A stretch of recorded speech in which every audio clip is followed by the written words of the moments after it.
흔히들 전략이라고 하면 어떻게 싸울까를 먼저 떠올리죠. 근데요, 사실 그보다 훨씬 더 중요한 게 있습니다. 바로 어디서 싸울 것인가.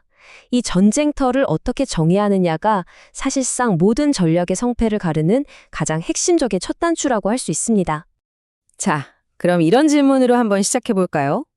코카콜라의 진짜 경쟁자는 펩시일까요?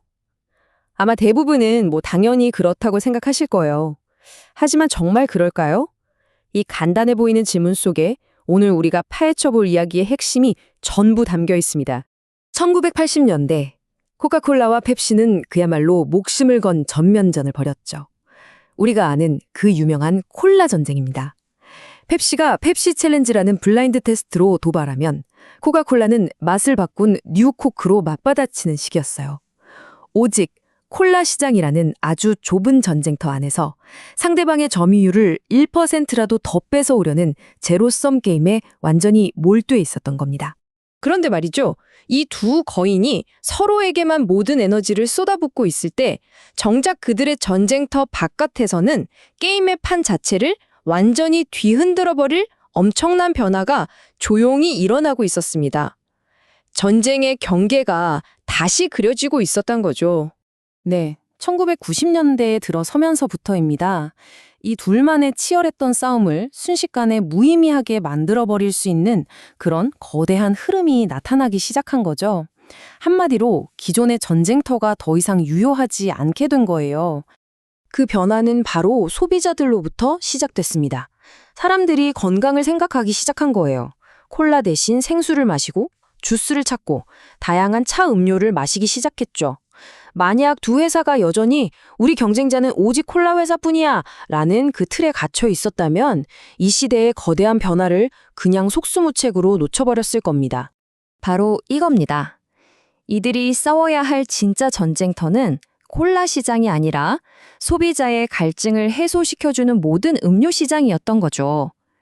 이 사실을 깨닫는 순간 경쟁자가 누구인지, 전략을 어디에 집중해야 하는지가 완전히 달라지게 됩니다. 코카콜라가 경험했던 이 엄청난 관점의 전환을 제대로 이해하려면 우리가 세상을 보는 세 가지 중요한 렌즈를 구별할 줄 알아야 합니다. 바로 시장, 산업, 그리고 사업이라는 개념인데요. 이 세 가지를 명확하게 구분하는 게 모든 전략의 진짜 기초가 됩니다.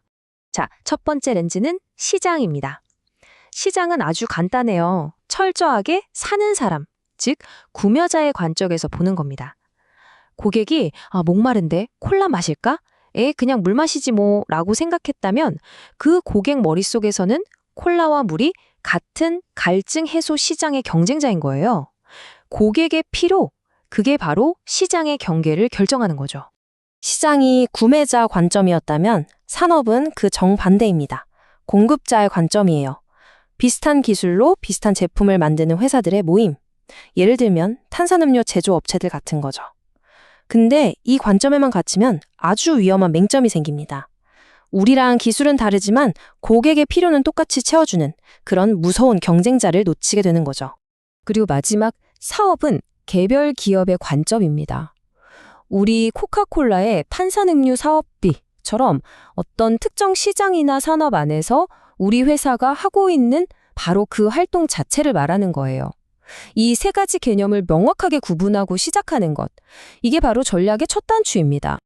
자, 그럼 이 세 가지 렌즈가 도대체 왜 그렇게 중요할까요? 다시 코카콜라 이야기로 한번 돌아가 보죠.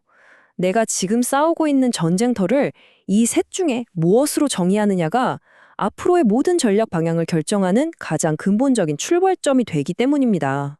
코카콜라가 스스로를 콜라 산업의 1등 기업이 아니라 거대한 음료 시장의 수많은 경쟁자 중 하나로 보기 시작한 순간 말 그대로 모든 것이 바뀌었습니다. 경쟁자의 얼굴이 달라 보이고 새로운 기회가 보이고 진짜 위협이 무엇인지가 명확해진 거죠. 이 슬라이드를 보면 정말 흥미로운데요. 관점의 변화가 어떻게 구체적인 행동으로 이어지는지가 딱 보입니다. 진짜 경쟁자가 생수나 주스 회사라는 걸 깨닫자마자 다선이 같은 생수 브랜드를 인수하는 M&A로 곧장 이어졌어요. 연구개발팀은 콜라가 아닌 새로운 음료 개발에 집중하기 시작했고요. 마케팅은 훨씬 더 넓은 소비자들의 취향을 공략하기 시작했죠. 정의가 곧 행동을 낳은 완벽한 사례입니다. 이게 단지 음료업계만의 이야기일까요? 절대 아니죠. 한때 시장을 그야말로 압도적으로 지배했던 노키아를 한번 보세요. 그들은 자신들의 전쟁터를 휴대폰 제조업이라고 딱 한정 지어버렸습니다. 애플이나 구글 같은 소프트웨어 회사들이 자신들의 생존을 위협하는 라이벌이 될 거라고는 정말 상상조차 못했던 거죠. 결국 어떻게 됐나요? 전장을 너무 좁게 정의한 대가로 그들은 전쟁에서 지고 말았습니다. 오늘 이야기가 여러분께 드리고 싶은 핵심 메시지는 바로 이겁니다. 당신의 비즈니스 혹은 여러분의 커리어에서 내가 싸우는 전장을 어떻게 정의하느냐가 승리의 첫걸음이라는 것. 그래서 마지막으로 여러분 각자에게 이 질문을 던지면서 마무리하겠습니다. 당신이 싸우고 있는 진짜 전쟁터는 과연 어디입니까?